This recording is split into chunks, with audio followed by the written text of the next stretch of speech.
अस्सलाम वालेकुम। आज हम स्टार्ट करते हैं अपना नेक्स्ट टॉपिक जो कि है एसिडिक नेचर ऑफ अल्काइंस का। अब एसिडिक नेचर ऑफ अल्काइंस का पढ़ने से पहले मैं अल्कीन और अल्काइन के जो हमारे पास 2 कार्बन मॉलिक्यूल है उसका एक छोटा सा कंपैरिजन करूँगा। उस कंपैरिजन के बाद फिर हम पढ़ेंगे कि एसिडिटी होती क्या है, कि हम किसी कंपाउंड को कब कहते हैं कि वो एक एसिड होगा, और फिर उसे लिंक करेंगे हम अल्काइंस के साथ। ठीक है, तो अब हम यहाँ पर एक दफ़ा कंपैरिजन कर रहे हैं। हमारे पास ईथेन मौजूद है C2H6। ईथेन के अंदर, ईथेन क्योंकि एक अल्केन है, अल्केन्स के अंदर sp3 हाइब्रिडाइजेशन होती है, जिसके अंदर sp3 हाइब्रिडाइजेशन अगर होगी तो s कैरेक्टर 25% होता है, p कैरेक्टर 75% होता है। जबकि अगर मेरे पास ईथीन है, इथाइलिन एक अल्कीन मौजूद है, अल्कीन्स के अंदर जो हमारे पास हाइब्रिडाइजेशन होती है वो होती है sp2 हाइब्रिडाइजेशन। sp2 हाइब्रिडाइजेशन के अंदर s कैरेक्टर 33% और p कैरेक्टर 66.7%। जबकि अगर मैं अल्काइन के अंदर चला जाऊं, मैं अगर इथाइन की बात करूं तो इथाइन के अंदर क्या है, मेरे पास sp हाइब्रिडाइजेशन और क्या हो रहा है, s कैरेक्टर 50%, p कैरेक्टर भी 50%। अब इन तीनों के कंपैरिजन में मुझे दो चीज़ें देखने को मिल रही हैं। पहली चीज़ क्या है, s कैरेक्टर नीचे जाते हुए इंक्रीज़ कर रहा है, जबकि p कैरेक्टर ऊपर की तरफ जाते हुए इंक्रीज़ कर रहा है। p कैरेक्टर अगर आप देखें 75% है, फिर उसके बाद 66.67, फिर उसके बाद 50%। तो ये डाउन से डाउन, अगर मैं डाउनवर्ड से अपवर्ड मूवमेंट करूँ तो p कैरेक्टर इंक्रीज़ कर रहा है, लेकिन अगर मैं अपवर्ड से डाउनवर्ड आऊँ तो s कैरेक्टर इंक्रीज़ कर रहा है 25, 33.3, फिर 50%। मैंने एक दफ़ा ये चीज़ पहले भी डिनोट की हुई है कि जितना ज़्यादा s कैरेक्टर होगा, s कैरेक्टर जितना ज़्यादा होगा उतना ही ज़्यादा कंपाउंड पोलर होगा। कंपाउंड पोलर होने से और एसिडिक नेचर से अब क्या ताल्लुक़ है? अब एसिडिक नेचर का कंपाउंड के पोलर होने से क्या ताल्लुक़ है, अब हम ये देखते हैं। अब हमारे पास कार्बन, ट्रिपल बॉन्ड कार्बन और एक एक सिंगल बॉन्ड हाइड्रोजन है। अब एक अगर कार्बन मेरे पास अगर कोई भी मॉलिक्यूल है उसके अंदर जितनी ज़्यादा पोलैरिटी होगी, अब जिस तरीके से अगर मैं सपोज़ करता हूँ H2, ये पोलर नहीं है, नॉन पोलर एक कंपाउंड है और इसके कैटाइन और एनाइन बनना भी बहुत मुश्किल काम है। लेकिन यहाँ पर क्या है, यहाँ पर मेरे पास ये एक पोलर कंपाउंड है, इसकी पोलैरिटी ज़्यादा है एज़ कम्पेयर टू अगर मैं इथीन कहूँ तो इसकी पोलैरिटी ज़्यादा है। अब इसकी पोलैरिटी ज़्यादा होने से क्या होगा, यहाँ पर हमारे पास पार्शियल नेगेटिव चार्ज आ जाएगा, इधर पार्शियल पॉजिटिव आ जाएगा, इधर पार्शियल पॉजिटिव और इधर भी पार्शियल नेगेटिव। ये पार्शियल नेगेटिव चार्जेस आ रहे हैं। अब ये पार्शियल नेगेटिव और पार्शियल पॉजिटिव चार्जेस को मैं एक और चीज़ से एक्सप्लेन करता हूँ जी। आपको एक स्लाइड शो हो रही होगी जी, यहाँ पर आपको एक कंपैरिजन शो हो रहा है कि इथेन, इथीन और इथाइन, इथेन, इथाइलिन और एसिटाइलिन की बॉन्ड लेंथ का एक कंपैरिजन शो हो रहा है। देखें, अगर आप इथेन की बॉन्ड लेंथ कितनी है, 153.51 मीटर कार्बन कार्बन की बॉन्ड लेंथ, फिर उसके बाद क्या है 133.9 मीटर हो रही है इथाइलिन के अंदर, जबकि एसिटाइलिन के अंदर यही बॉन्ड लेंथ 120.3 पिकोमीटर हो गई है। तो ये बॉन्ड लेंथ डिक्रीज़ कर रही है, मतलब कि कार्बन जोन से है ना वो एक दूसरे के पास आते जा रहे हैं, दोनों कार्बन एक दूसरे के पास आते जा रहे हैं और हाइड्रोजन से उतना ही ज़्यादा फासला होता जा रहा है। तो हाइड्रोजन से अट्रैक्शन जोन ये वो कम होती जा रही है।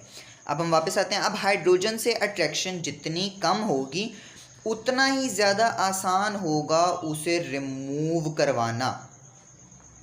और हम ये देख चुके हैं, हम ये पढ़ चुके हैं कि अगर एक कंपाउंड है मेरे पास HCl, अगर ये अपना आसानी से हाइड्रोजन रिमूव कर देगा तो ये एक एसिड है। जितनी आसानी से ये हाइड्रोजन रिमूव करेगा उतना ही स्ट्रॉन्ग एसिड ये होगा, और जितनी ही मुश्किल से ये हाइड्रोजन रिमूव करेगा उतना ही ये कंपैरेटिवली वीक एसिड होगा। इसकी जगह हमने बेस के लिए एक दफ़ा बस मैं बता रहा हूँ कि अगर हाइड्रोक्सिल ग्रुप है, हाइड्रोक्सिल ग्रुप जितने अच्छी तरीके से रिमूव होता है हम उसे बेस कह देते हैं, उतनी अच्छी बेस, और अगर वो ज़रा मुश्किल से रिमूव हो रहा है तो हम उसे एक वीक बेस कहते हैं। अब ये चीज़, ये एसिडिक कैरेक्टर, ये चीज़, ये हाइड्रोजन का रिमूवल जो होना है ये हमें मिलता है टर्मिनल अल्काइंस के अंदर। अब टर्मिनल अल्काइंस क्या होते हैं मेरे पास, टर्मिनल अल्काइंस मेरे पास वो अल्काइंस हैं जिनके आखिर पे किसी एक साइड पे अल्काइन ग्रुप आए, मतलब कि इथाइन तो है ही है, प्रोपाइन भी है, मैं उन्हें डिस्कस नहीं कर रहा, मैं डिस्कस करूँगा 1 ब्यूटाइन को। अब मेरे पास 2 ब्यूटाइन भी हो सकता है लेकिन वो टर्मिनल अल्काइन नहीं होगा। इसी तरीके से 1 प्रोपाइन,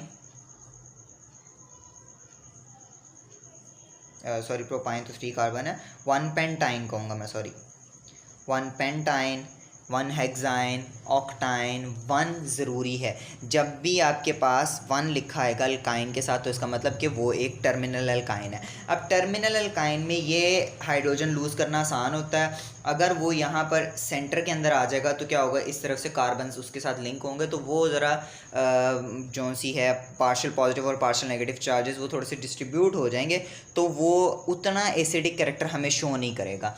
अब इसी एसिडिक कैरेक्टर के कुछ रिएक्शंस हैं जो कि अब हम देख लेते हैं जी। ये मेरे पास एक पहला रिएक्शन लिखा हुआ है जिसके अंदर क्या है जी, हमारे पास एक अल्काइन ग्रुप मौजूद है, NaNH2 के साथ ये रिएक्ट कर रहा है। NaNH2 के साथ जैसे ये रिएक्ट करेगा ये हाइड्रोजन रिमूव हो गया। हाइड्रोजन रिमूव होने से क्या मुराद है, ये हमें बता रहा है कि ये एक एसिड है, ठीक है। हाइड्रोजन रिमूव हुआ और हाइड्रोजन की जगह यहाँ पे क्या आ गया जी, हमारे पास सोडियम आ गया। बाकी NH2 हमारे पास पहले से मौजूद है, ये हाइड्रोजन इसके साथ मिल जाएगा और मेरे पास क्या बना देगा NH3, जिससे हम सोडियम अल्काइनाइड बोलेंगे। इस ग्रुप को हम सोडियम अल्काइनाइड बोलेंगे। NH3 हमारे पास अमोनिया गैस। अब इसकी जगह ये मैंने एक जनरल रिएक्शन लिखा हुआ है। जनरल रिएक्शन की जगह एक एग्जांपल करके देखते हैं। हमारे पास क्या है जी, इथाइन है। इथाइन के अंदर मैंने सोडियम ऐड किया हुआ है, तो दोनों तरफ सोडियम ऐड हो गया और ये दोनों हाइड्रोजन रिमूव हो गया, हमारे पास हाइड्रोजन गैस बन गया। तो इसे मैं क्या बोलूँगा, डाई सोडियम एसिटलाइड। और अगर मैं एसिटलाइड की यानी कि मैं IUPAC नेम लिखूँगा तो ये बन जाएगा डाई सोडियम एथेनाइड। सेम इस तरीके से अल्काइनाइड लिखा ना, इथाइनाइड, ठीक है। अब ये जो हमारे पास रीएजेंट होता है ना, ये डायसोडियम एसिटलाइड, ये वैल्यूएबल रीएजेंट होता है और ये एसेंशियली आयनिक इन नेचर होता है। आयनिक इन नेचर से मुराद ये एक आयनिक कंपाउंड एसेंशियली होता है। अब क्या है, हम इथाइन के मज़ीद रिएक्शन करवा के हम कॉपर और सिल्वर के प्रोडक्ट्स भी हासिल कर सकते हैं। अब ये हम कैसे हासिल कर सकते हैं, मेरे पास Cu2Cl2 है और मैं 2NH4OH के साथ इसका रिएक्शन करवाऊंगा तो क्या होगा, ये हाइड्रोजन्स ये कॉपर से रिप्लेस हो जाएंगे, ठीक है। तो मेरे पास क्या होगा, ये हाइड्रोजन्स यहाँ से रिमूव होंगे और इनकी जगह कॉपर आ जाएगा और मेरे पास बन जाएगा डाई कॉपर एसिटलाइड। और मेरे पास क्या बचेगा जी, ये NH4 जोन से है ये इस क्लोराइड के साथ मिलेगा और मेरे पास बना देगा 2NH4Cl और ये हाइड्रोजन्स और ये OH ये मिलके 2H2O बना देगा हमारे पास। डाई कॉपर एसिटलाइड जौन सा होता है वो ब्राउन रेडिश ब्राउन पिपिटी हमें शो करेगा। अब जब भी हम ये चीज़ देखें कि हमारे पास एक कंपाउंड को कलर शो कर रहा है ना, तो वो एक टेस्ट होता है। मुझे किसी चीज़ का कोई कलर शो हो रहा है तो मैं कहूँगा जी कि ये अगर कभी भी कलर ये शो हो जाता है, मैं अगर इस कंपाउंड के अंदर कंपाउंड A के अंदर मैं कंपाउंड B ऐड कर देता हूँ और मेरे पास कोई कलर आ जाता है, सपोज कर लेते हैं ग्रीन कलर आ गया, तो मुझे ये पता लग जाएगा कि ये कंपाउंड A कौन सा और B कौन सा। ये चीज़ हम देख सकते हैं। अगर मैं कंपाउंड A की जगह कोई C कंपाउंड लें और उसे ही B के अंदर ऐड करूँ तो कलर नहीं आएगा, ग्रीन कलर नहीं आएगा, यानी कि कोई और कलर आ सकता है, तो ग्रीन कलर नहीं आएगा तो मैं समझ जाऊंगा जी कि ये जो कंपाउंड A है वो नहीं है। तो इस तरह आइडेंटिफिकेशन के लिए बहुत से टेस्ट ऐसे ही होते हैं जिनके अंदर आपके पास PPTs बन रही होती हैं। अब सेम हम सिल्वर के साथ ये रिएक्शन करवाएंगे। अब हमारे पास क्या है, सिल्वर नाइट्राइड है और आपके पास अमोनियम हाइड्रोक्साइड मौजूद है। सिल्वर नाइट्राइड का इसके यहाँ पर रिएक्शन होगा, सेम वही प्रोसीजर होगा, आपके पास हाइड्रोजन रिमूव हो जाएगा और उसकी जगह सिल्वर आ जाएगा। बाकी क्या बचा आपके पास, ये NH4 सेम इस तरीके से यहाँ पर NH4 इस Cl2 के साथ रिएक्ट करेगा, यहाँ पर NH4 इस NO3 के साथ रिएक्ट कर जाएगा, ठीक है। और आपके पास वाटर दोनों जगह पे फॉर्मेशन हो रही है। अब यहाँ पर कलर क्या होगा, सिल्वर का कलर अगर आप याद करें, सिल्वर कलर जो शाइनिंग कलर होता है वो कुछ हद तक वाइटिश कलर यहाँ पर हमें शो करवा देगा और ये हमारे पास एक वाइट PPT फॉर्म कर देगा। अब अगर मैं ये कहूँ कि मेरे पास डाई सिल्वर एसिटलाइड मौजूद है और अब मैं उससे ऑब्टेन करना चाहता हूँ अपना पेरेंट कंपाउंड अल्काइन, जो भी मेरा पेरेंट कंपाउंड था या इस केस में जो इथाइन था, तो अगर मैं वो ऑब्टेन करना चाहता हूँ तो मैं क्या करूँगा, मैं उसका रिएक्ट करवा दूँगा किसी न किसी एसिड के साथ, ठीक है।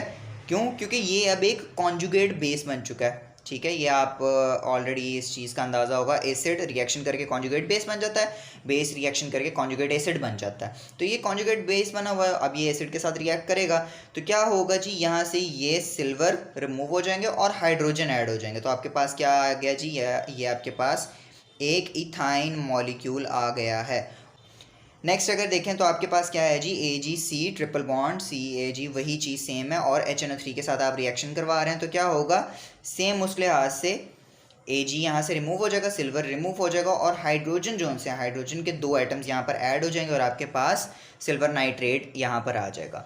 So that's all for today's lecture. I hope so कि सबको समझ आ गई होगी। अब इंशाल्लाह जितने भी ये अल्काइन के रिएक्शंस और प्रिपरेशन हमने पढ़ी है वो सारी इंशाल्लाह एक ही वीडियो के अंदर आपको मिल जाएगी। नेक्स्ट वीडियो जो होगी वो उन तमाम को इकट्ठा करके यहाँ पे कंपाइल कर दिया जाएगा।